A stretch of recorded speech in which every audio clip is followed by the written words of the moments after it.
بسم اللہ الرحمن الرحیم۔ السلام علیکم ورحمۃ اللہ وبرکاتہ۔ گناہوں پر خوشی محسوس ہونے لگے تو صغیرہ گناہ جنہیں انسان معمولی تصور کرتے ہوئے نظر انداز کر دیتا ہے، جانے میں یا انجانے میں صغیرہ گناہوں کا ارتکاب کرتا رہتا ہے۔ بعض وجوہات کی بنا پر ایسے صغیرہ گناہ پھر کبیرہ گناہ بن جاتے ہیں۔ وہ وجوہات مندرجہ ذیل ہیں۔ انسان گناہ صغیرہ پر اصرار کرتا ہے، جیسے ہمیشہ غیبت کرتا رہے یا ریشمی لباس کو مستقل طور پر زیب تن کرنے کا عادی ہو جائے، یا سماع کی عادت بطور لہو و لعب اور تسکین نفس کے لیے اختیار کرے۔ اس قسم کا گناہ جو متواتر کیا جائے،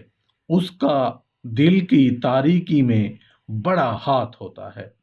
اس لیے نبی کریم صلی اللہ علیہ وآلہ وسلم نے فرمایا کہ اچھا کام وہی ہوتا ہے جو نیک ہونے کے علاوہ ہمیشہ کیا جائے، چاہے وہ معمولی ہی نیکی کیوں نہ ہو۔ اس کی مثال یوں دے سکتے ہیں کہ قطرہ قطرہ پانی اگر متواتر پتھر پر گرتا رہے تو اس میں سوراخ کر دیتا ہے، حالانکہ وہی پانی اگر یک بارگی میں اس پتھر پر ڈال دیا جائے تو اس پر کچھ بھی اثر نہیں ہوگا۔ پس جو شخص گناہ صغیرہ میں مبتلا ہو، اسے چاہیے کہ اس کے تدارک کے لیے ہمیشہ استغفار کرتا رہے،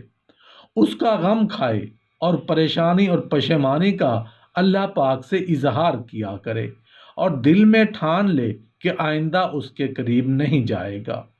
بزرگوں کا کہنا ہے کہ استغفار کرتے رہیں تو کبیرہ بھی صغیرہ بن جاتا ہے، اصرار کرتے رہیں تو صغیرہ بھی کبیرہ ہو کر رہ جاتا ہے۔ انسان گناہ کو باطل معمولی چیز سمجھ کر اسے اہمیت ہی نہیں دیتے اور حقارت سے دیکھے یہ تو یوں ہی ایک شغل ہے، اس میں کیا دھرا ہے، اس طرح تو خواہ مخواہ چھوٹا گناہ بڑا بن کر ہی رہے گا۔ گناہ کو بڑا خیال کیا جائے تو وہ کم ہی سرزد ہوتا ہے، کیونکہ اسے بڑا خیال کرنا خوف خدا اور ایمان کی سلامتی کی وجہ سے ہوتا ہے، اور یہ جذبہ گناہ کی تاریکی سے دل کو بچانے میں مددگار ثابت ہوتا ہے اور اس کا ذکر زیادہ نہیں ہونے دیتا۔ اس کے برعکس گناہ کو حقیر معمولی خیال کرنے کی وجہ یہ ہوتی ہے کہ دل کو گناہ کے ساتھ خاص انس اور لگاؤ پیدا ہو چکا ہوتا ہے، اور یہ دلیل اس امر کی ہوتی ہے کہ دل کا گناہ کے ساتھ قریبی رشتہ ہے اور دونوں کی باہمی نسبت پختہ ہو چکی ہے۔ اس لیے ہر امر متعلق تو دل ہی سے ہے، اور جس شے کی تاثیر کو دل قبول کرے اس کا نتیجہ اسی کے مطابق برآور ہوتا ہے۔ پس اگر دل کو گناہ ہی مرغوب ہوتا ہے تو وہ گناہ ہی کے ارتکاب میں خوشی محسوس کرے گا۔ حدیث میں ہے کہ مسلمان کے نزدیک تو گناہ ایک پہاڑ سے کم نہیں ہوتا، اور اسے ہمیشہ خوف لاحق رہتا ہے کہ کہیں یہ پہاڑ اس کے سر پر پھٹ نہ جائے۔ اور دوسری طرف منافق کے نزدیک گناہ کی حیثیت ایک مکھی سے زیادہ نہیں، جو ناک پر بیٹھ جائے اور اڑ جائے، اس لیے کہ وہ اس سے خائف ہی نہیں ہوتا۔ بزرگوں کا کہنا ہے کہ جس گناہ کی بخشش ناممکن ہے وہ یہی ہے کہ جسے آدمی سہل جانے، یعنی آسان جانے، سہل سمجھے اور حقیق خیال کرے، اور کہے اے کاش کیا ہی اچھا ہوتا اگر سبھی گناہ ایسے ہی ہوتے۔ ایک پیغمبر پر وحی نازل ہوئی کہ گناہ کی چھوٹائی پر مت جاؤ، بلکہ حق تعالیٰ کی بڑائی پر نگاہ رکھو، کہیں اس کے حکم کے خلاف ورزی تو نہیں کر رہے ہو۔ جس قدر کوئی شخص جلال حق تعالیٰ کو پہچانتا ہے، اتنا ہی وہ چھوٹے گناہوں کا بڑا تصور کرتا ہے۔ ایک صحابی کا کہنا ہے کہ اے لوگو، تم بڑے گناہ کر گزرتے ہو اور سمجھتے ہو انہیں بال برابر، حالانکہ ہمارے نزدیک ان میں ہر کام پہاڑ کے برابر ہوتا ہے، کیونکہ ہم اس راز کو پاتے ہیں کہ کوئی گناہ ایسے نہیں جس میں حق تعالیٰ کا غضب پوشیدہ نہ ہو،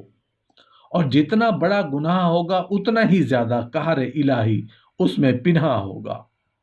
اور ہو سکتا ہے کہ جسے تم آسان ترین تصور کر رہے ہو وہی حق تعالیٰ کے قہر و غضب کا باعث ہو،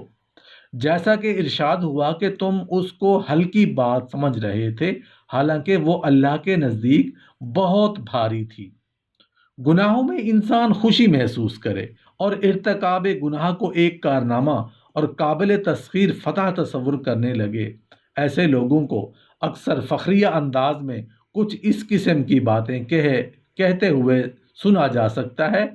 کہ مثلا فلاں کو میں نے ایسا فریب دیا کہ مزہ آ گیا، یا اسے میں نے خوب رگیدہ کیا، یاد کرے گا۔ ہم نے اس کا مال و اسباب جو کچھ لوٹ لیا وہ ایسی گالیاں دے کہ ساتھ پشتے نہ چھوڑیں، یا میں نے اسے بے حد شرمندہ کیا، یا مناظرے میں فلاں کو ایسا دھک کیا کہ غصے سے بل کھانے لگا۔ اب یہ خیال کیجئے کہ ایسی باتیں کہنے والا اگر الٹا ان پر فخر و ناز کا اظہار کرنے لگے تو اس کے دل کی سیاہی میں کیا شبہ باقی رہ جاتا ہے، اور یہی چیز اس کو ہلاکت کے گڑھے میں دھکیل دے گی۔ حق تعالیٰ کے گناہوں کی پردہ پوشی کرے اور وہ سمجھے کہ اب تو حق تعالیٰ نے بھی مجھ پر مہربان ہے، اب گناہوں سے کیا ڈرنا، کہ اس کی تو کھلی چھٹی خود حق تعالیٰ نے مجھے دے دی ہے، یہ تو عنایت جو میرے حال پر ہے گناہوں کی مہلت ہے، اور اسی طرح اپنی ہلاکت کا سامان خود کر بیٹھے۔ حق تعالیٰ کی پردہ پوشی پر اس کا شکر ادا کرنے کی بجائے اس پردے کو اپنے ہی ہاتھوں سے اٹھا دے کہ ہو سکتا ہے دوسرے لوگ بھی اس کی وجہ سے گناہ سے ویسے ہی محبت اور رغبت ظاہر کرنے لگیں۔ ایسی صورت میں دوسروں کے گناہ اور رغبت گناہ کا سارا وبال اس کی گردن پر ہوگا، اور اگر ترغیب دینے کا وہ کام کھلم کھلا انجام دے اور گناہ کے اسباب اور ذرائع بھی فراہم کرنے لگے، یہاں تک کہ دوسرے ان اسباب سے واقعی متاثر ہو کر وہی طور طریقے اختیار کر لیں، تو وبال دو گنا ہو جائے گا۔